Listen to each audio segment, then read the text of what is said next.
नमस्कार, न्यूज 21 देख रहे हैं आप और मैं हूं आपके साथ अखिल। हमारा राजस्थान बुलेटिन में आपका स्वागत है। सबसे पहले बात करेंगे जोधपुर के रामलीला मैदान में 9 जनवरी से 19 जनवरी तक आयोजित होने वाले पश्चिमी राजस्थान उद्योग हस्तशिल्प उत्सव 2025 का पोस्टर विमोचन कानून मंत्री जोगाराम पटेल द्वारा किया गया।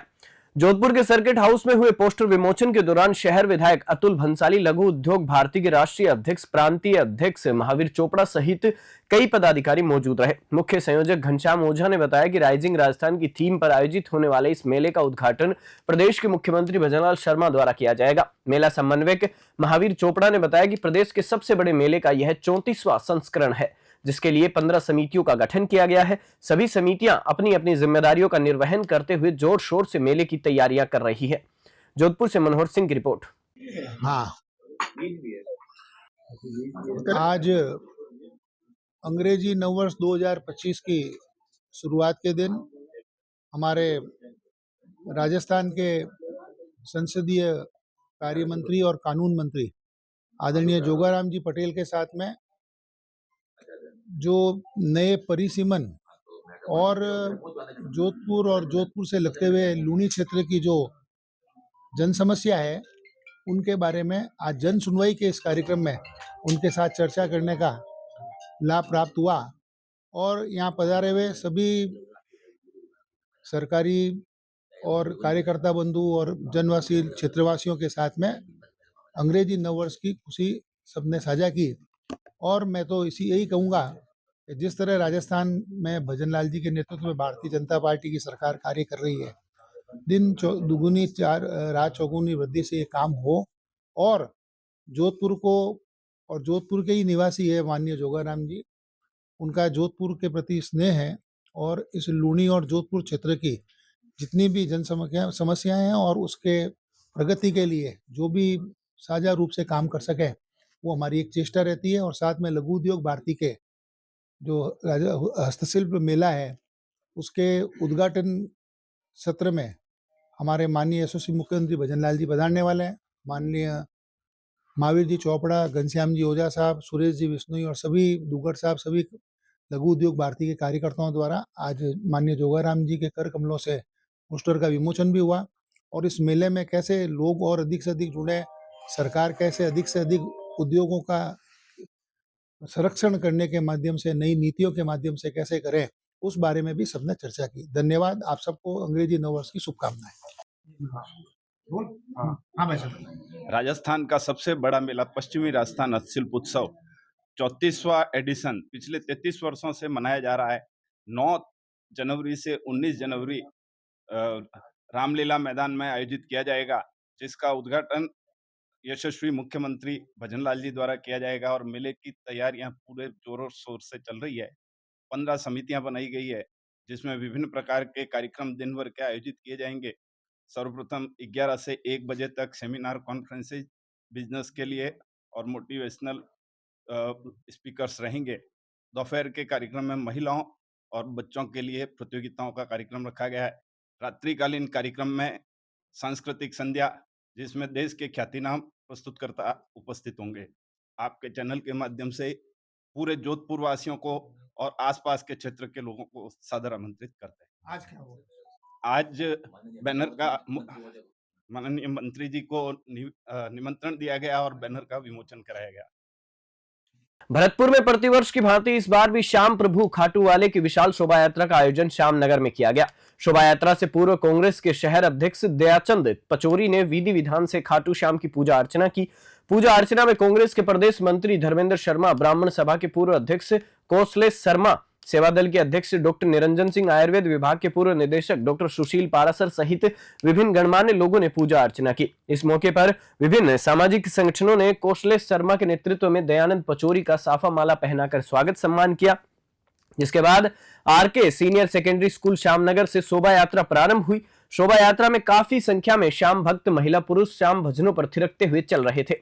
भरतपुर से ब्यूरो चीफ राकेश तंवर की रिपोर्ट। प्रतापगढ़ शहर के गांधी चौराहे पर परिवहन और यातायात विभाग ने नए साल के पहले दिन सड़क सुरक्षा सप्ताह के तहत जागरूकता फैलाने के लिए एक अनोखी पहल की।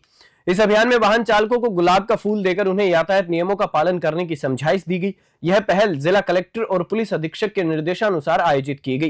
परिवहन विभाग के इंस्पेक्टर दुर्गा शंकर और यातायात प्रभारी ईश्वर लाल के नेतृत्व में यह अभियान 1 माह तक चलाया जाएगा। इस दौरान स्कूलों में जाकर छात्रों को सड़क सुरक्षा के प्रति जागरूक किया जाएगा और चौराहों पर वाहन चालकों को नियमों का महत्व बताया जाएगा।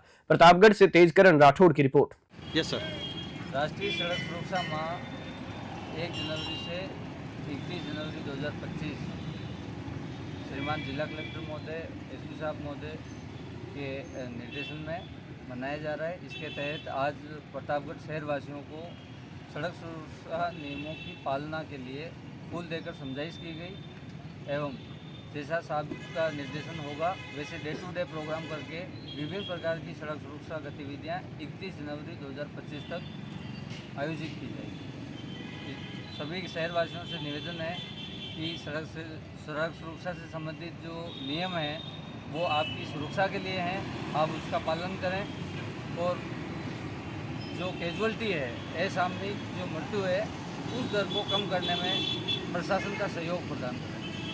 नववर्ष के पहले दिन रणथंभौर स्थित त्रिनेत्र गणेश मंदिर पर श्रद्धालुओं का तांता लगा रहा। स्थानीय लोग और आसपास के गांवों से आए श्रद्धालुओं ने गणेश जी की पूजा अर्चना कर नए साल का प्रारंभ किया। प्रधान सेवक हिमांशु गौतम ने बताया कि सवाई माधोपुर सहित प्रदेश के विभिन्न स्थानों से श्रद्धालु गणेश जी के दर्शन करने पहुंचे और खुशहाल नववर्ष के लिए कामना की। विशेष रूप से गणेश भगवान का श्रृंगार चांदी के वर्क और फूलों से किया गया था और भगवान गणेश की विशेष पूजा अर्चना की गई। श्रद्धालुओं की सुरक्षा सुनिश्चित करने के लिए गणेश मंदिर ट्रस्ट और वन विभाग द्वारा सुरक्षा इंतजाम किए गए थे ताकि किसी प्रकार की असुविधा न हो। श्रद्धालुओं का उत्साह दिन भर बना रहा। सवाई माधोपुर से राकेश अग्रवाल की रिपोर्ट। राज्य मंत्री जोगाराम पटेल ने जोधपुर प्रवास के दौरान सर्किट हाउस में आम जनता से मुलाकात की और उन्हें नए साल की शुभकामनाएं दी। मीडिया से बातचीत में उन्होंने कहा, नया साल सभी के लिए खुशियां और समृद्धि लेकर आए और इसके लिए मैंने रातानाडा गणेश मंदिर जाकर दर्शन की और प्रार्थना की है। उन्होंने मुख्यमंत्री भजनलाल शर्मा के आगामी 9 जनवरी को जोधपुर दौरे का उल्लेख किया जिसमें पश्चिमी राजस्थान हस्तशिल्प मेले का उद्घाटन होगा। मंत्री ने कहा कि लघु उद्योग भारती द्वारा आयोजित इस मेले के जरिए जोधपुर को नई सौगात मिलने की उम्मीद है। साथ ही उन्होंने भरोसा जताया कि प्रदेश सरकार द्वारा जोधपुर के लिए किए गए बजट घोषणाओं को जल्द ही धरातल पर उतारा जाएगा। जोधपुर से मनोहर सिंह की रिपोर्ट। आपने भी मंदिर जाकर पूजा अर्चना के साथ शुरुआत की है, किस तरीके से मित्रों, देशवासियों के लिए ये पाश्चात्य संस्कृति का नववर्ष है और आज हमारे देवों के देव गणेश का पर्व भी है। 138 वर्ष उपरांत बुधवार से नए वर्ष का प्रारंभ हो रहा है। शास्त्रों के अनुसार, विशेषज्ञों के अनुसार और जो ब्राह्मण देवता है उनके बताए अनुसार जो वर्ष बुधवार से प्रारंभ होता है वो बहुत सुगनिक होता है, धन दान से परिपूर्ण होता है, सुख शांति से परिपूर्ण होता है और हर घर में मंगल होता है। आज मैंने गणेश भगवान के दर्शन कर अपना नव वर्ष का जीवन प्रारंभ किया है और मैंने प्रभु से कामना की है, गणेश भगवान से कामना की है, देवों के देव महादेव से भी कामना की है कि हमारा प्रदेश समृद्ध और विकसित बने और हमारे यशस्वी मुख्यमंत्री जी को ऐसे ऐतिहासिक और साहसिक जनहित में निर्णय लेने की शक्ति प्राप्त हो। ईश्वर की कृपा हमारे सब पर निरंतर बनी रहे, उन पर भी बनी रहे और हमारे आदरणीय नरेंद्र मोदी जी का अमृत काल में जो विजन है, हमारा देश विकसित हो, सोने की चिड़िया बने, वो भी रहे। मैं आज के दिन सभी को बहुत बहुत हार्दिक शुभकामनाएं देता हूं और ईश्वर से कामना करता हूं कि सभी के परिवार में मंगल हो, सुख शांति हो, समृद्धि हो और हमारा प्रदेश विकसित और समृद्ध बने। सर, एक साल बेहतरीन साल माना जा रहा है, अगले इस आने वाले साल में क्या खास? हमारा संकल्प है कि हम जो बात कहें वो पूरी करें, जो करें वही हम कहें और इसी संकल्प के साथ तेरा माथा खराब हो गया यार। और हमारा ये संकल्प है कि हमारा जो पहला बजट था जो जुलाई में अभी हमारे सामने आया था, उसके हमने 100% ज़मीन अलॉटमेंट और आने वाली 10 तारीख तक वित्तीय स्वीकृति जारी कर दी है। और इस मलमास के उपरांत जैसा मैंने आपसे कल निवेदन किया, हमारे यशस्वी मुख्यमंत्री आदरणीय भजनलाल जी 25,000 लाख करोड़ के कार्यों का शिलान्यास करेंगे और ये कार्य कोई 1 वर्ष में पूर्ण होने वाला है, कोई 6 महीने में पूर्ण होने वाला है और आने वाला बजट भी हम इसी तरह से ऐतिहासिक करेंगे और जो हमने बजट में घोषणाएं की है उसकी क्रियान्विति कर 1 साल के अंदर, मतलब दूसरा बजट आने से पहले जमीन आवंटन, वित्तीय स्वीकृति और कार्य प्रारंभ, और कार्य प्रारंभ होने के बाद में फिर हमारा काम होता है कि जो निर्धारित अवधि में कार्य पूरा हो जाता है। मैं आपको विश्वास दिलाता हूँ कि राजस्थान के विकास में कृत संकल्प है, बिना किसी वैमनस्य के, बिना किसी भेदभाव के, सर्वजन हिताय सर्वजन सुखाय की परिकल्पना के साथ सबका साथ, सबका विकास, सबका विश्वास और सबका विकास, इस परियोजना के साथ, इस उद्देश्य के साथ हम आगे बढ़ रहे हैं।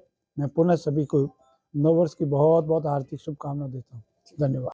नए साल की सुबह बीकानेर के नया शहर थाना क्षेत्र में एक अज्ञात कार ने जोशी आइसक्रीम दुकान को टक्कर मारकर लाखों रुपए का नुकसान किया। घटना नथथुसर गेट के बाहर की है, जहां तेज गति से आई कार ने दुकान के शटर को तोड़ा, साथ ही कांच के गेट और काउंटर को भी क्षतिग्रस्त कर दिया। गनीमत रही कि उस वक्त दुकान में कोई नहीं था। इस घटना को दुकान के बाहर लगे सीसीटीवी कैमरे ने कैद कर लिया, जिसमें कार की तेज गति और टक्कर के बाद गोकुल सर्कल की तरफ तेजी से फरार होते हुए दिखाई दे रही है।